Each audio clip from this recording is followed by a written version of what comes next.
New questions for the royal family tied to Princess Kate's ongoing recovery from surgery. An image was released yesterday, the first official photo since the procedure back in January. But major news agencies pulled it, with one saying it appears that it may have been manipulated. Well, now Kate herself is addressing the controversy. Our NBC10's J.C. Monahan reports.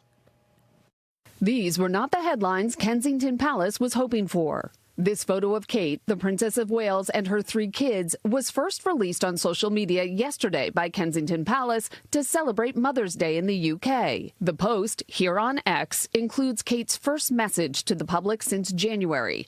Thank you for your kind wishes and continued support over the last 2 months. But that message has been overshadowed when late last night, multiple photo news agencies all withdrew the photo over concerns of potential manipulation. That message intended to show that all is well has backfired. So the point of this picture was very clearly designed to send a message to the world.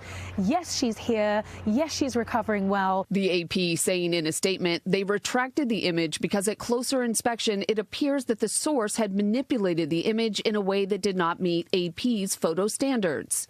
Adding, the photo shows an inconsistency in the alignment of Princess Charlotte's left hand, seen right here. Responding to the backlash, Kensington Palace posting this explanation. Like many amateur photographers, I do occasionally experiment with editing. I wanted to express my apologies for any confusion the family photograph we shared yesterday caused. The photo fiasco has spiraled in the last 24 hours following weeks of speculation about Kate's health. Royal watchers reading into every little clue, and eagle-eyed observers this morning noting that Kate is without her usual jewelry, including her engagement ring. But Kensington Palace has been clear since her January abdominal surgery that she would not be returning to public duties until after Easter. But that hasn't stopped the social media frenzy and questions to Kensington Palace about why they haven't shared more details. The princess has only been spotted once since January, last week, in a grainy image appearing to show her in a car near Windsor Castle, while husband Prince William has been balancing family time and carrying the burden of royal events. J.C. Monahan, NBC10 Boston.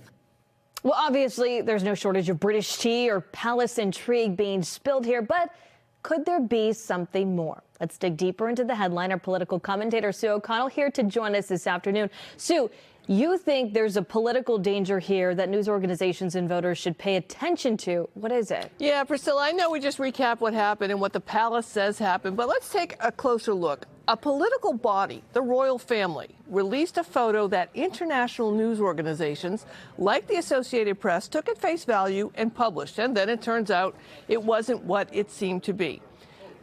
This should worry us, especially in an election year. Remember, just before the New Hampshire primary voting began, some voters received robocalls from a voice sounding like President Joe Biden, discouraging them from voting. Well, it turns out it wasn't Joe Biden, but artificial intelligence that was used to mimic his voice. Last week, the BBC reported that internet users were posting and spreading AI-generated images showing black people supporting Donald Trump. Well, it turns out that none of the people in the photos were real, but AI generated. You may be wondering, why should I care about this? Well, you should care because if a news organization like the Associated Press can be fooled, and there are no real rules to dissuade bad actors from spreading false photos and false calls, it's going to be up to each one of us to pay closer attention before we believe anything or share anything online, Priscilla. I know, and looking at that photo, if you see the original, it's really hard to spot. You have to zoom in, but good for the AP for calling that out.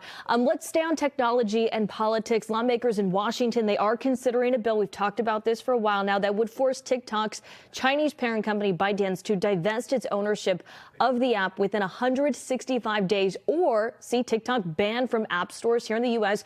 President Biden said he would sign the bill it's also a bipartisan effort. But why are lawmakers in both parties? What are they hedging? Yeah, they're hedging, Priscilla, partially because TikTok warned users of a, quote, total ban, and members of Congress have been flooded with calls from constituents. Now, lawmakers are denying that that's what the bill would do. TikTok has been this hot-button issue for years, even under the Trump administration. And there are concerns, of course, that the Chinese-owned app is a national security concern. But it's a presidential election year.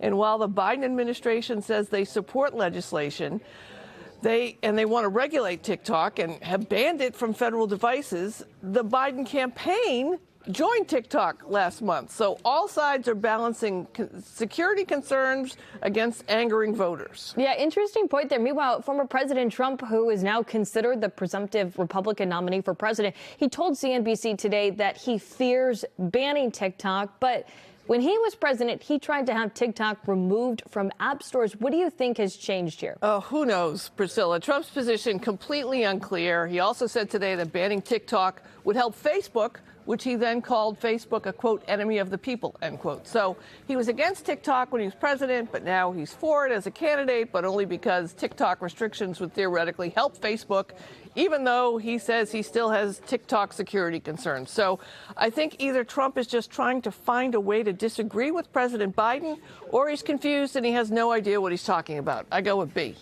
All right, Sue O'Connell, thank you for your time this afternoon. You can join Sue on At Issue every Sunday right here on NBC10 Boston. It's right after Meet the Press with Kristen Welker.